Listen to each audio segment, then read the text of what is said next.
Oi pessoal, tudo bem? Como é que vocês estão? Olha eu aqui de novo para mais uma aula, mais uma apresentação bem legal. Hoje eu vou falar sobre o templo de Kom-Ombo no Egito, um templo que eu adorei conhecer, já tive mais de uma vez por lá conhecendo.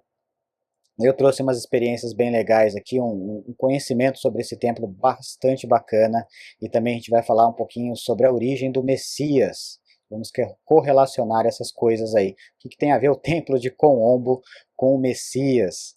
Né? Qual a ligação que essas coisas têm?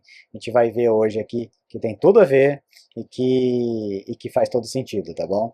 Então eu vou começar aqui com a apresentação com vocês, tem alguns slides para mostrar e a gente vai dar sequência, tá bom? Vamos lá.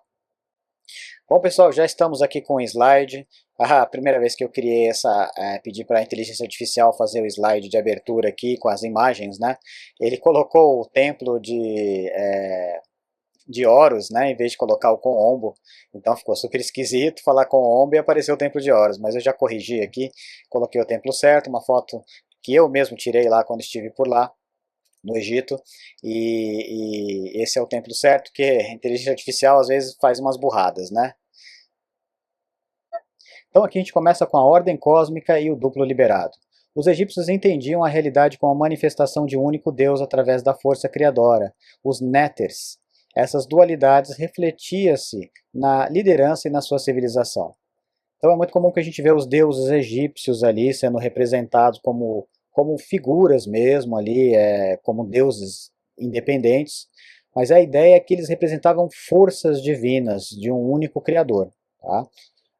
E essas forças divinas eram os Néters, que é esse símbolo que eu coloquei aí no meio, vou colocar aqui meu cursor para vocês verem, esse símbolo central aqui, que seria tipo como se fosse um machado, significa força. Então os deuses representam essa força da criação. Né? Seria a palavra significa força mesmo, a força que cria, a força que muda, a força da criação em si. Tá? Ao lado dela você tem aqui a pena de Maat, que era uma pena de avestruz aqui, tá? Que é a pena de Maat. Então, a junção desses dois símbolos aqui significa a força de Maat, tá? Mas seria certo dizer a ordem de Maat, tá? Força de Maat ou a ordem de Maat. Era uma das principais organizações ali que existiam junto com o Olho de Horus, a ordem de Maat. Então você tinha o faraó que era o governante do mundo físico, a encarnação do espírito que evoluiu, encarregado de aperfeiçoar a ordem terrena. A visão simbólica do faraó é exatamente essa, o humano perfeito que ao longo das gerações de encarnações ele atingiu um nível de conhecimento e de iluminação, e por isso que ele hoje está ali como líder, tá? Essa é a visão simbólica que eu estou passando para vocês, do que representa o faraó, o grande Deus encarnado na Terra, que já atingiu a iluminação e que agora guia o seu povo. E você tem os símbolos aqui do Hierofante. O Hierofante é o sumo sacerdote do Egito, né? O sacerdote chefão de todos. E ele tem esse símbolo aqui, que é uma serpente alada e às vezes representada em tempos mais modernos com duas perninhas aqui. Tá? Então essa serpente com um sol na cabeça, ou uma serpente alada, que geralmente fica nas fachadas dos templos, né? Você vê aquele sol central, duas asas ali, e algumas têm uma serpente que fica embaixo também. É o significado ali do Hierofante, que é o grande líder espiritual da nação, né? Um sumo sacerdote que guia espiritualmente as almas nessa jornada da Terra. Tá? Bom, o templo único dedicado à dualidade. Então, assim, é o único templo do Egito que é dedicado a duas divindades diferentes, que é Kom-Ombo, que é dedicado ao deus Sobek e também ao deus Horus. Então, ele é dividido no meio, basicamente, onde uma metade fica para o deus Horus e a outra metade fica para o deus Sobek. Isso representa a dualidade, tá? É interessante que, inclusive, até o lado esquerdo era dedicado para o Horus. Tá? Isso combina muito com os hemisférios cerebrais, o lado esquerdo e direito dos hemisférios cerebrais. O outro hemisfério direito era governado por Sobek. Então a gente sabe que o lado direito é o lado mais do cérebro, mais da criatividade, lúdico, né? É mais assim nessa parte. E combina muito com o Sobek, que ele representaria ali os níveis de inconsciência, os níveis mais lúdicos, os níveis mais inconscientes do ser mesmo, então combina com ele.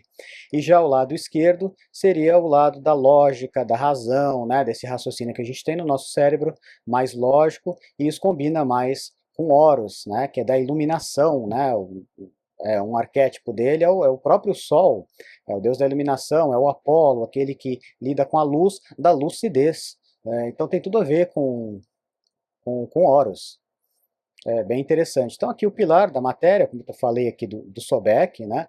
Ele é o arquétipo da representação da materialidade, o espírito que mergulha nas águas do inconsciente. Você vê que o Sobek está sempre, é um crocodilo, né? Então ele está sempre na água e tem tudo a ver, ele mergulha nas águas do inconsciente, essa parte mais profunda, mais animalizada do ser humano. Tá? Ele representa esse caos, essa desorganização que renova a vida. Ele é associado também à casa de Sete, né? O Sete também é a noite, a escuridão, é o inimigo do Horus, né? O polo oposto do Horus.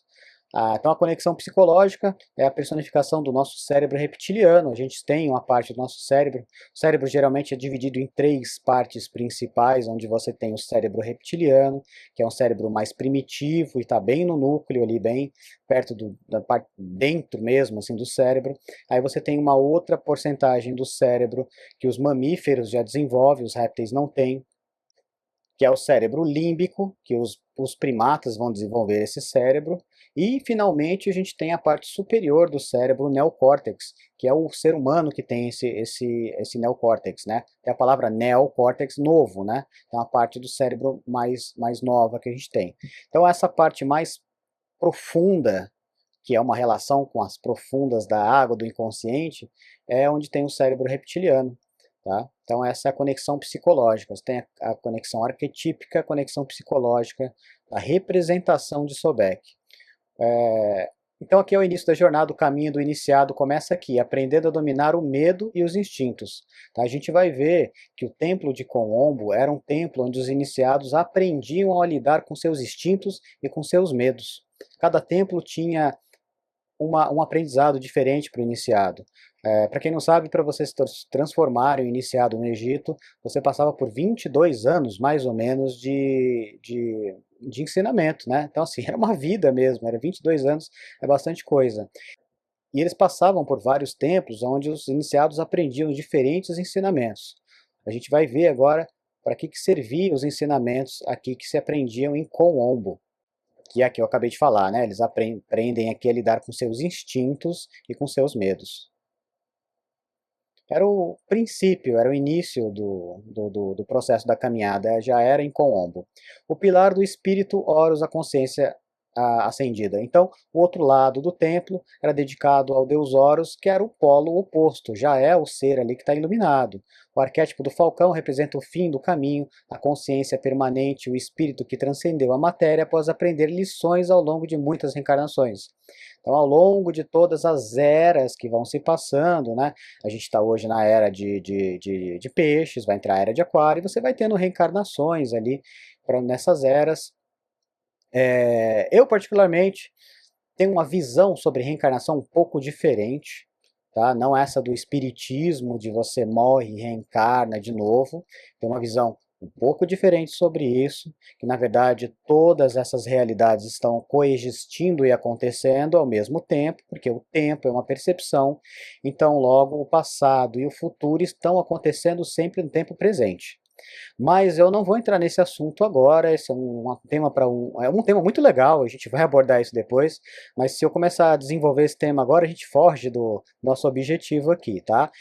Então ele é o destino final, ele é o mestre iluminado, alcançou a soberania sobre a realidade, seu santuário representa a meta da jornada, a ascensão e a visão que tudo vê. Então, com o ombro é o começo do processo, onde você já lida com seus instintos e seus medos e já vê o polo oposto, que é o polo da iluminação. Então aqui os guardiões do caminho, a sociedade sacerdotal, ali você tinha uma certa organização, todo templo tem a sua organização direitinho, então vocês tinham os guardiões do conhecimento, os artesãos dos rituais e os administradores da ordem, né? Então os guardiões, eles que ensinavam a linguagem simbólica, matemática, astronomia, apenas os iniciados que provavam seus méritos. Para você ser um iniciado, você precisava ser aceito, você precisava demonstrar que você já tinha uma certa centelha, que já vinha com você, que aí você conseguiria ser aceito, e mesmo assim você teria que provar que você merecia estar lá, né? O merecimento, ele é uma coisa que você conquista, né? O reconhecimento, o merecimento é uma coisa que você conquista.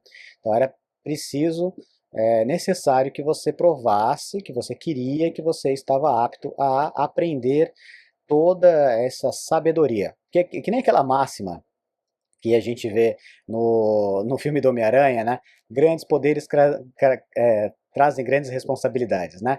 E é exatamente isso. O conhecimento é poder. Então, grande conhecimento traz grandes poderes, que traz grandes responsabilidades.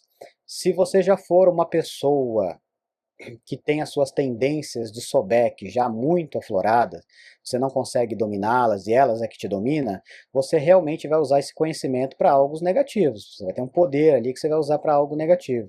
Então a ideia é que você fosse uma pessoa que tivesse um certo controle para usar esse conhecimento de uma forma positiva. Por isso que o conhecimento não era passada indiscriminadamente, era passada só para os iniciados, para quem merecia. Os egípcios tinham uma máxima que eles diziam, inclusive, que um grande conhecimento não cabe numa mente rasa, né? Um conhecimento profundo não cabe em uma mente rasa, ele transborda, ele vaza e aquela mente não absorve aquilo. Então é inútil você passar um conhecimento para uma mente rasa. E mesmo que for uma mente profunda, mas que esteja dominado pelas energias de Sete e Sobek, essa pessoa se torna maléfica, né? E a gente vê isso no mundo acontecendo, né?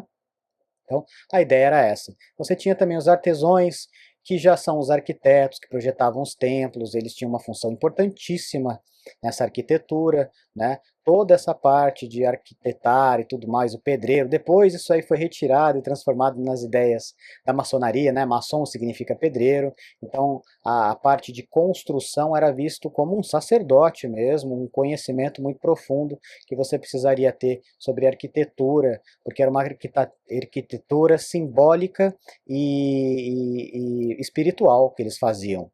Então, não era só um pedreiro que levantava uma parede, era muito mais do que isso. Toda a ideia dos egípcios, toda a estrutura dos egípcios era vista sempre com muita magia, com muito simbolismo. Nada era tão simples, tudo era simbólico, tá? E você tinha os administradores da ordem responsáveis pela lógica pela logística do templo, né? A colheita da organização, dos sacerdotes, dos templos, do cidadão comum que servia no templo, ficava ali por um ano ou por um mês e voltava, aquela coisa, a administração do templo, do templo que também existia, que precisava para as coisas funcionarem, né?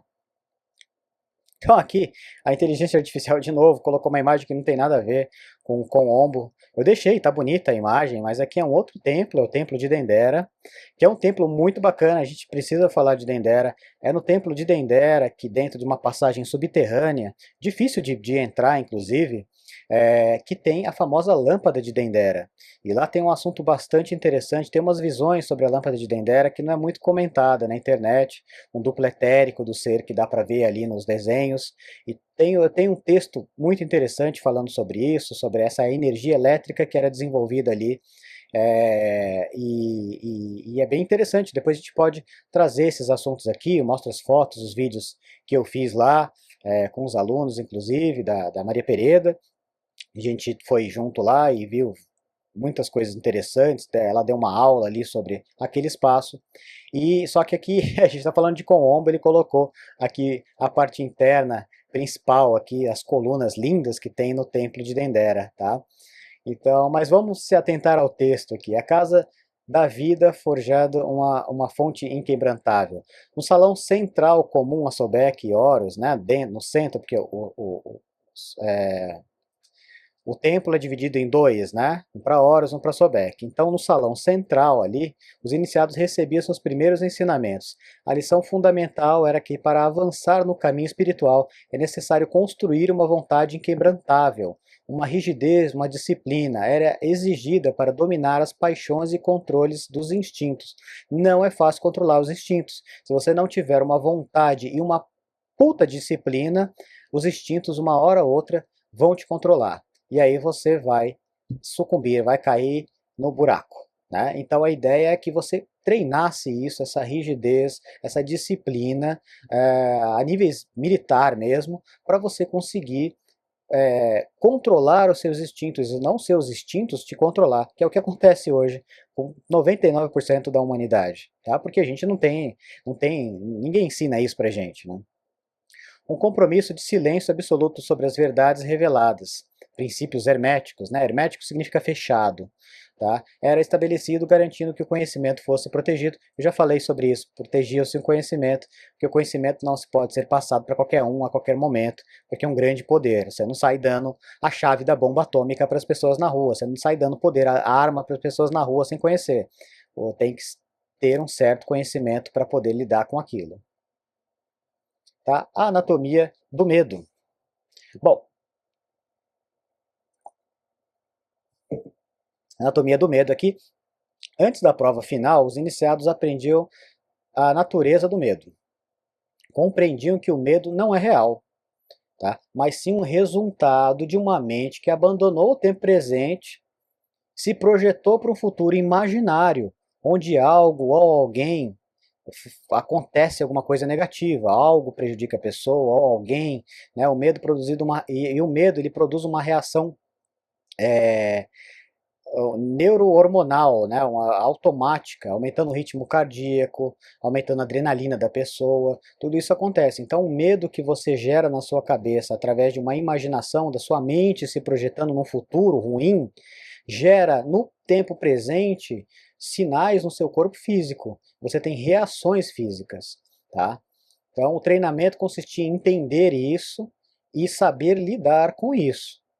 É interessante que tem até, de repente a gente pode fazer essa brincadeira aqui de uma forma rápida e descontraída. Você pode, por exemplo, imaginar aí na sua casa, se você estiver na sua casa, não sei onde você está, mas que você está aí, vamos supor, na sua casa. Aí você vai, imagina agora aí, de olho fechado ou não, tanto faz, que você vai até a sua cozinha, aí você vai lá, abre a gaveta e pega uma faca. Aí você vai lá na sua bancada e pega um limão bem, bem molinho, assim, bastante caldo dentro dele. Você põe em cima da bancada esse limão, olha para ele, o bicho, ele chega a estar até brilhando. Aí você vai, corta ele no meio, aí começa até a escorrer um caldo do limão ali, né? Aí você pega uma bandinha dele ali, pega um copo, espreme esse limão lá no copo, sente o limão nos seus dedos aqui, né, umedecendo a sua mão, e você derramou aquele bastante caldo ali no copo. Aí você pega no copo assim, balança aquele copo de vidro, chega perto da sua boca, sente o cheiro do limão e você bebe de um gole só. Né? Se você fez essa experiência imaginando, como eu estava dizendo aqui, é lógico que eu estou falando de um jeito rápido, né? Mas se você fez, você certamente começou a salivar. Ou você sentiu, cada um sente uma coisa, às vezes a pessoa sente um arrepio do limão, que é bastante ácido, né?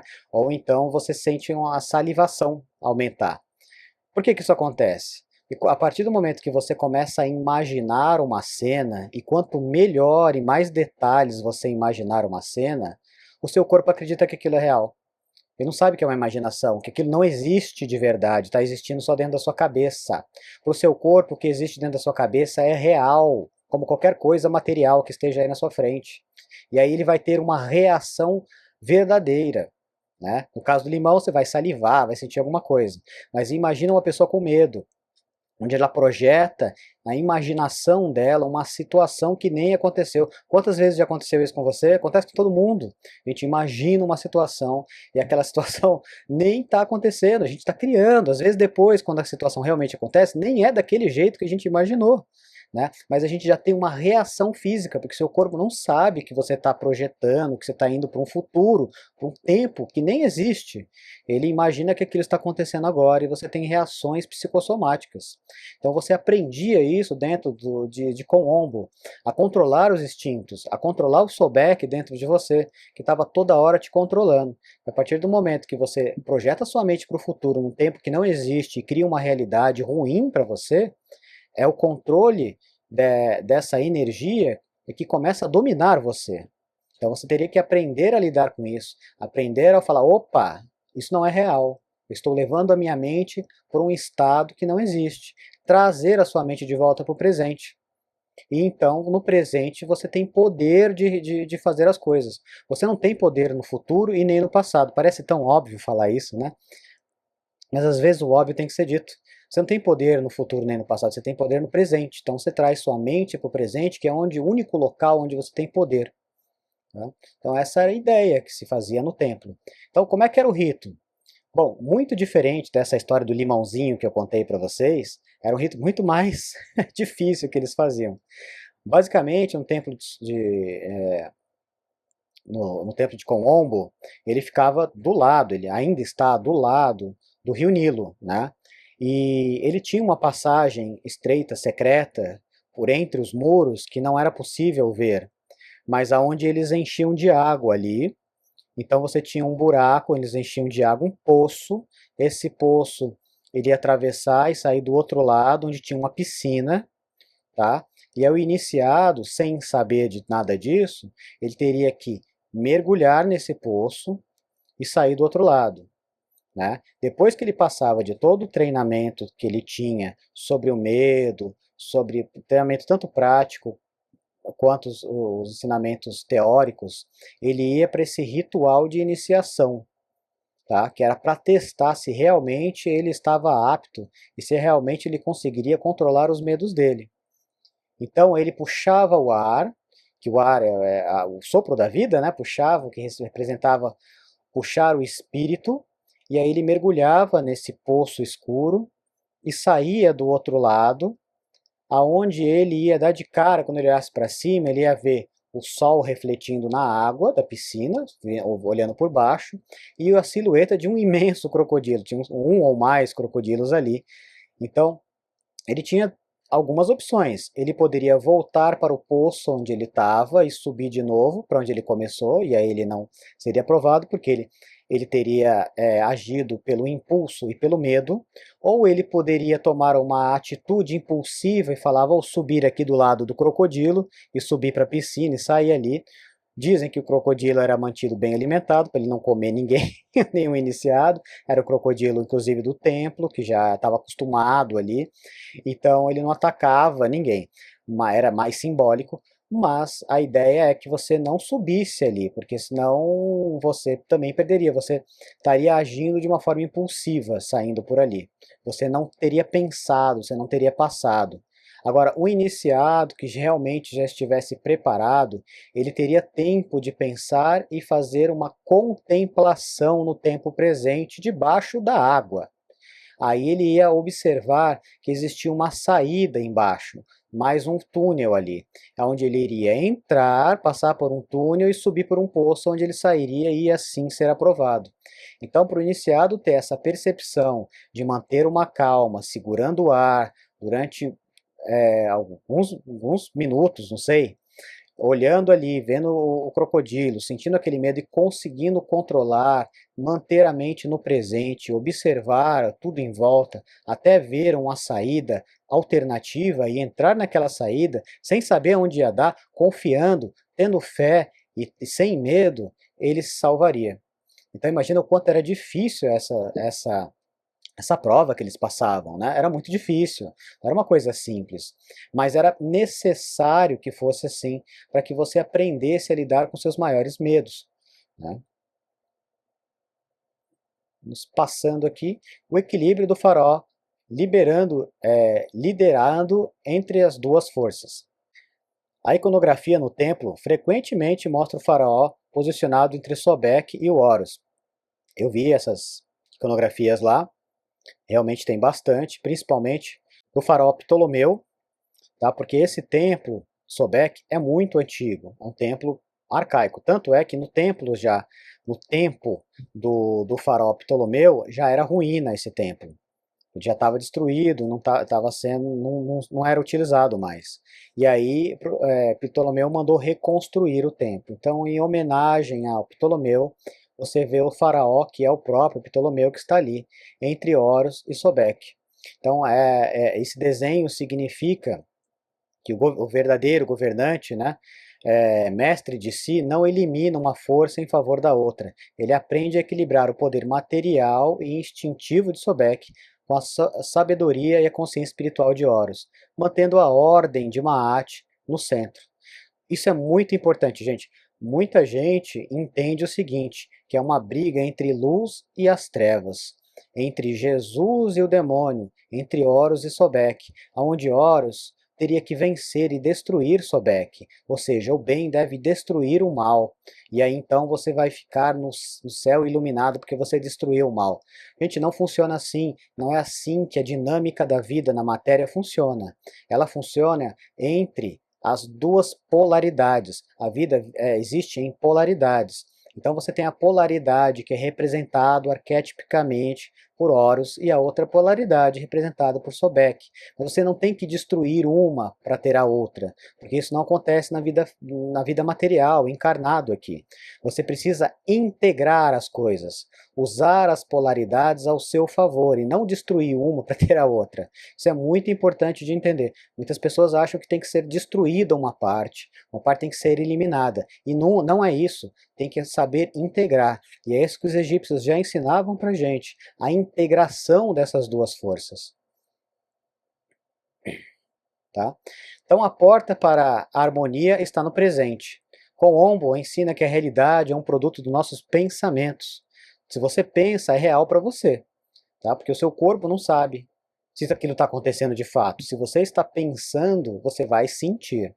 O controle consciente dos instintos automáticos é a permanência do tempo presente, são os pontos de entrada para níveis de maior harmonia, paz e felicidade. O equilíbrio é o caminho.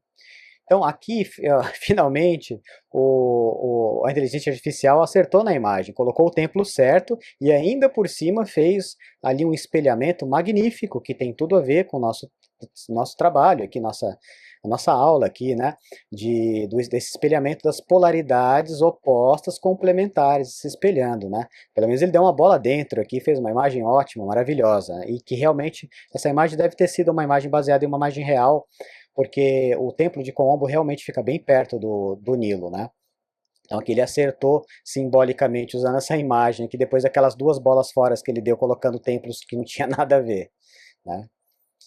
Então aqui a gente vai entrar em um outro lance que eu falei no comecinho, que tem a ver o Messias, né, com o Templo de Colombo, o código do Mesh, decodificando a origem reptiliana do Messias. Olha que loucura, né? Quem diria que tem alguma conexão de Sobek com as ideias de Jesus, né? Que tem a ver uma coisa com a outra? Vamos decodificar isso. Tem muita informação, ó. Só isso que eu já passei para vocês até agora já vale um dedinho aí, um like, né? Não sei se você colocou, por favor, comenta alguma coisa, coloca um like aí. Meu canal está crescendo, então por favor, colaborem, né? Dá um joinha aí que ajuda o canal a crescer. Agora depois dessa propaganda aqui, vamos continuar. A palavra Messias esconde uma origem esquecida.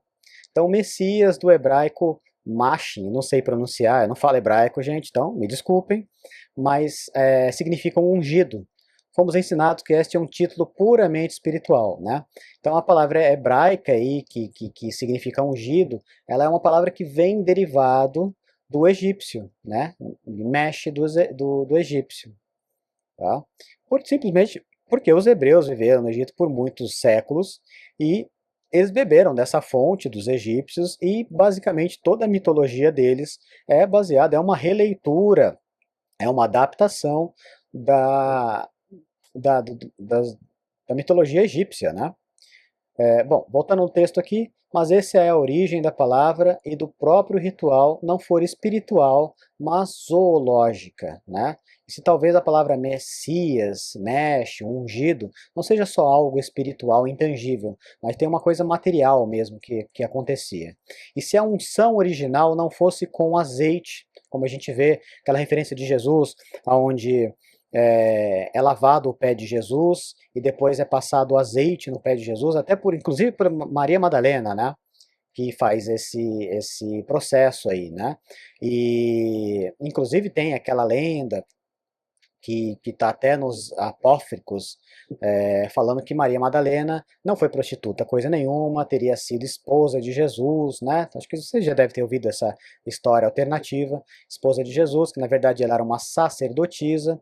As sacerdotisas depois foram transformadas como se fossem meretrizes ou prostitutas, né? E aí fizeram isso com Madalena, mas que ela teria sido esposa de Jesus, eles teriam tido filhos, e esses filhos trouxeram a linhagem secreta de Jesus, que é a ideia dos merovingios, né? Os deuses, os reis merovingios, e que os cavaleiros templários teriam protegido esse santo Graal, que esse Graal, na verdade, não era uma taça, não era nada material, mas sim a proteção dessas descendência, dessa linhagem que teria vindo de Jesus, Maria Madalena. Acho que essa história é bem conhecida, inclusive tem no Dan Brown, lá o Código da Vinci também explora essas ideias, é bem interessantes, né? Mas aqui meio que eu fugi do assunto para falar da unção. Essa unção aqui, original, não fosse feita de azeite com a essência da criatura de um poder primordial, né? Assim, deixa eu ler de novo. E se essa unção original não fosse com azeite, mas com a essência de uma criatura de poder primordial? Então, para, deco, para decodificar o Messias, precisamos primeiro decodificar o Mesh. Então, vamos decodificar aqui. Então, o texto aqui está falando, novamente, da importância de Sobek no templo, né? O símbolo divino, o dragão da terra. Ele não era uma besta a ser domada, mas a própria encarnação da soberania da terra, o poder indomável que o faraó precisava incorporar para governar. A gente já falou sobre isso. Vendo esse slide aqui, a unção faraônica era feita com a essência de um deus, o Mesh. Então aqui o texto vai falando aqui, basicamente a unção que se fazia não era de azeite, era retirada da gordura que se extraía do próprio crocodilo. Então os sacerdotes pegavam essa gordura do crocodilo, do Sobek, e aplicavam na pele do faraó ou dos sacerdotes, depois que eles se formavam, tá? Para trazer essa proteção de Sobek. Como eu já tinha dito, os egípcios tinham uma visão muito mágica e simbólica do mundo. Tudo tinha um porquê e geralmente tinha mais de um significado ao mesmo tempo. Então, claro que era um ritual que se acontecia aqui, que você passava essa gordura do crocodilo no faraó para proteger e trazer a energia física da força do crocodilo. O crocodilo ele tem aquela carapaça dele dura, né, que parece como se fosse uma armadura aquilo, né, como se fosse um aço biológico que protege o crocodilo.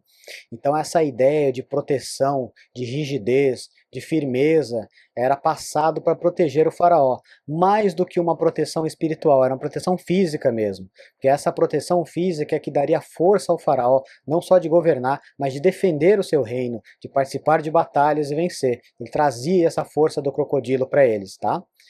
Então, era um ato simbólico de transferência diretamente da ferocidade, da resiliência, soberania do dragão do Nilo para o corpo do faraó, transformando em um deus vivo na terra.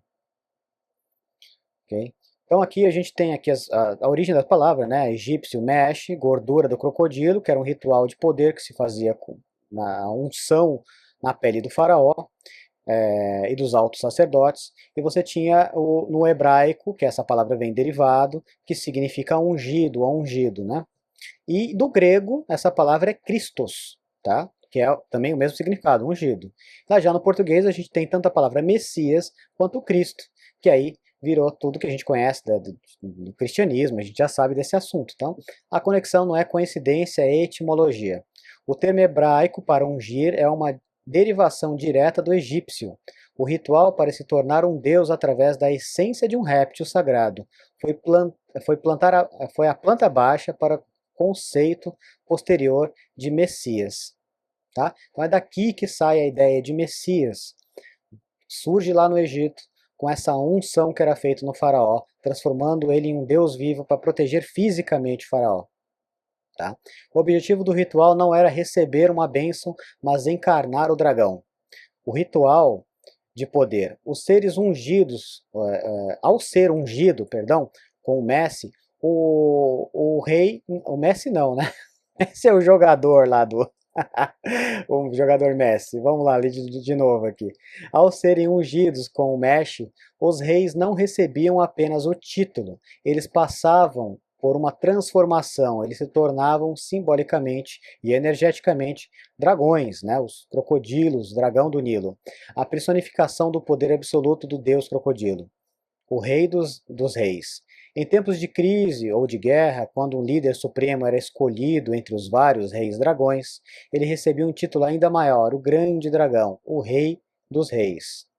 Isso posteriormente aconteceu, pois essa ideia do dragão, ele foi passando, né, para frente, foi sendo absorvido por outras culturas, com outras roupagens, mas ficou aquela essência sendo passada.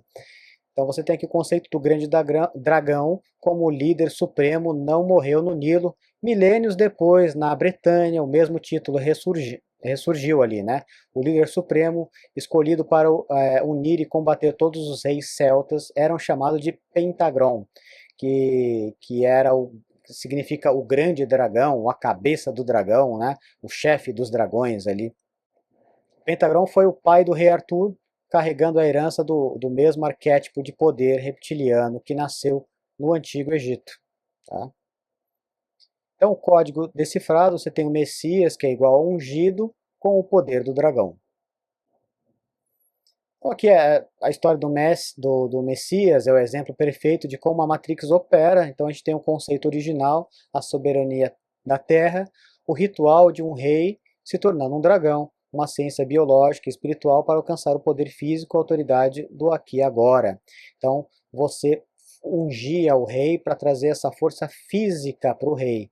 Não era uma coisa espiritual, era uma coisa de trazer a energia física da força, da resistência, da força mesmo e resiliência que tinha Crocodilo para o rei, tá? Para ele poder enfrentar as batalhas e proteger o seu reino. Aí isso foi mudando a narrativa editada da salvação, o ungido, né? Que já é uma força espiritual, uma coisa mais espiritual ali, que chega a promessa de um salvador futuro, uma doutrina de fé, da paciência que transfere o poder para um plano etéreo e um tempo que ainda não chegou. Então olha a diferença aí.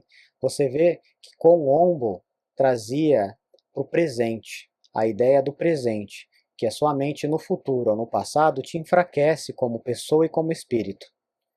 E as ideias atuais das religiões, elas jogam a sua mente para o futuro onde alguém vai te salvar, onde você precisa esperar. Ela te enfraquece como um ser humano no presente, que é o único momento que você pode fazer alguma coisa. Você só tem poder no presente.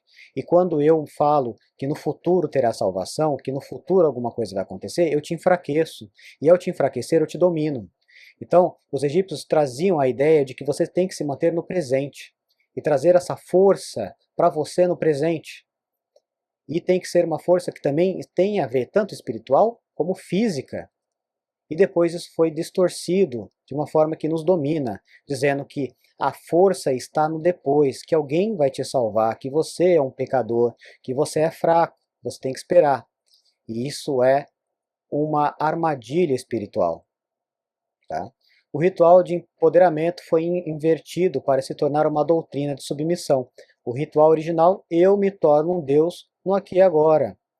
Tá? Eu manifesto a força do universo em mim, aqui e agora, no momento presente, que é o único momento que existe. Tá? E a narrativa editada, espere por um Deus que virá um dia. Esse dia já passou milênios e não chega, e nunca chegará, porque só existe o presente. Então, esse foco da passividade, da espera futura, da submissão, ela te enfraquece. E essa é a ideia da dominação que é utilizado em massa.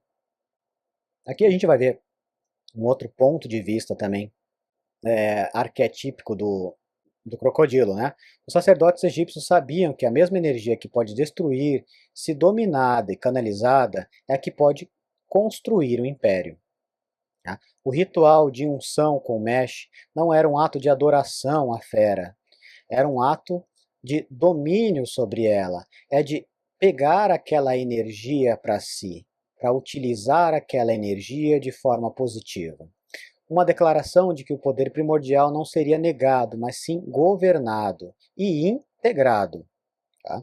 Então, reconhecer o poder. O primeiro ato simbólico da unção era o reconhecimento. Ao aplicar o deus crocodilo, o faraó admitia que a base de todo o poder terreno, toda a conquista, autoridade e capacidade do governo reside na força implacável do cérebro reptiliano. Negar essa força é construir um reino sobre a areia. Gente, é muito importante isso. A força é necessária. A força mantém a ordem. A força e a ordem de Maat, que é aquele símbolo que eu mostrei lá no começo, que é o machado e a pena de Maat. O machado, que representa a força e a materialidade, deve ser um machado ali feito de pedra, alguma coisa assim, e a pena de Maat, que é uma pluma, né? Que é a leveza, mas é a ordem. Então você precisa unir essas coisas, integrar essas coisas. Não é assim, a matéria não presta, só o espírito. Ou não, eu sou contra essas forças, elas são ruins, né? Mais espiritual. Você vai ser dominado, você vai ser engolido, você vai ser destruído. Você precisa ter uma força, e isso inclui a força física.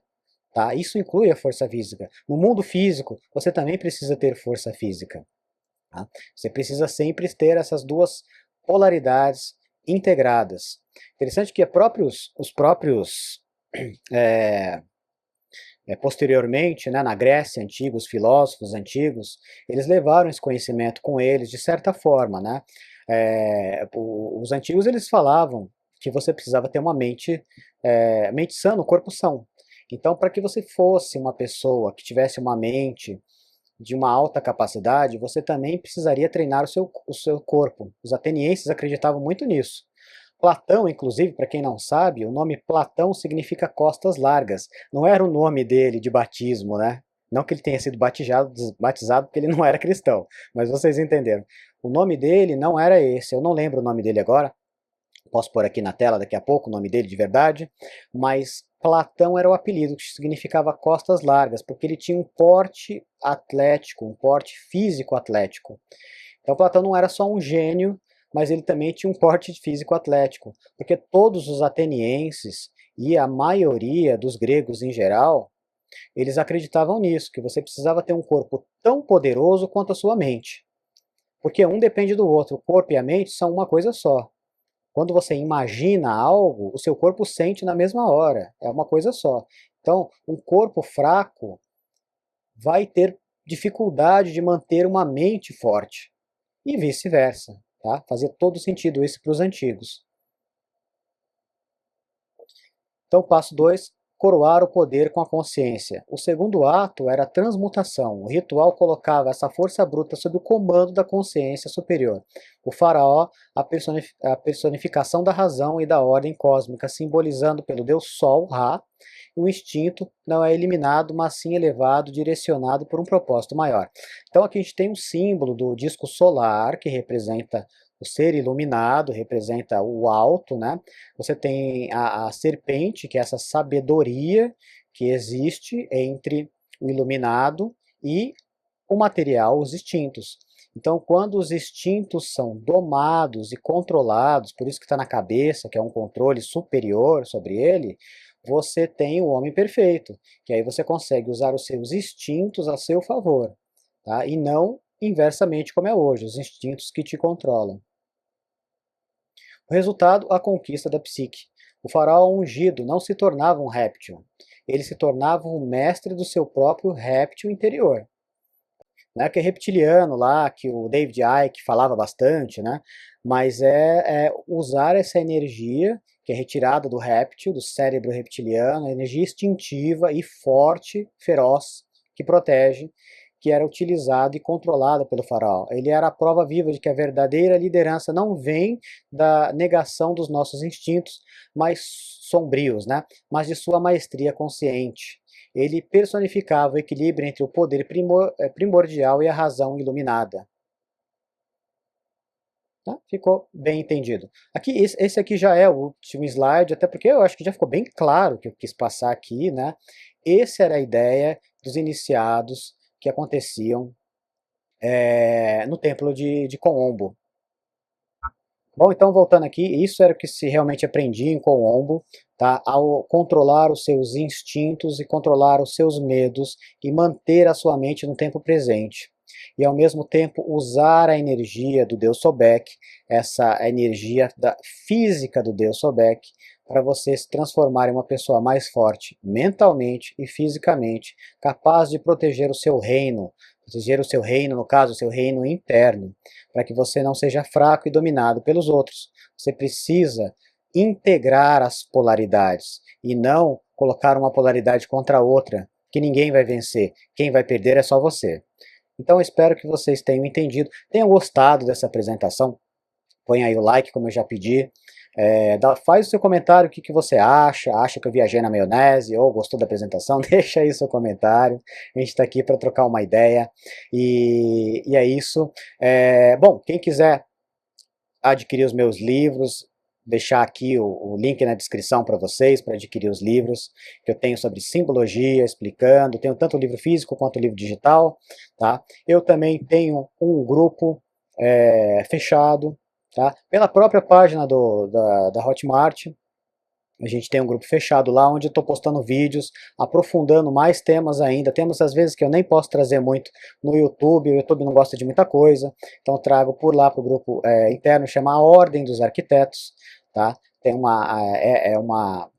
grupo fechado pago, aonde eu vou sempre colocando referências ali, falando alguma coisa, fazendo um vídeo bacana, explicando sobre esses assuntos que tanto me interessa e que eu acho que vocês gostam também. Se acompanharam até aqui é porque gostam, né?